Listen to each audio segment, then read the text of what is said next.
Elle s'est sacrifiée pour l'homme de sa vie, Rebecca. Pendant des jours, elle vit dans la peur. Quand Jean-Marc l'appelle, elle a envie de pleurer. Quand il parle du mariage, elle a envie de disparaître. Le patron insiste, menace. Il devient plus pressant, plus cruel. Elle réalise qu'elle a donné son corps pour un futur qu'elle est en train de perdre. Rebecca comprend surtout une chose, elle ne pourra pas vivre comme ça. Un soir, elle dit à Jean-Marc, « Faut qu'on parle ». Sa voix tremble, elle avoue tout. Tout. Le silence. Jean-Marc ne bouge plus. Son regard change. « Dis-moi que c'est faux ». Elle pleure. C'était pour nous. Il crie. Il frappe le mur. Il sort. La porte claque. Silence. Une semaine sans nouvelles. Rebecca ne vit plus.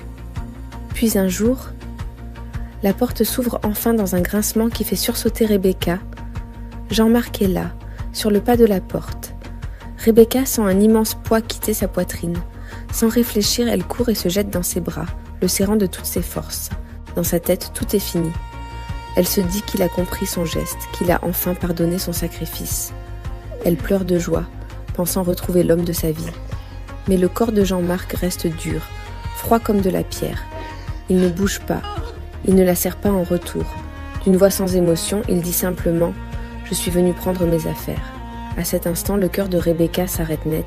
L'espoir se transforme en une douleur glaciale. Pendant qu'il ouvre les tiroirs et jette ses vêtements dans un sac, elle tombe à genoux.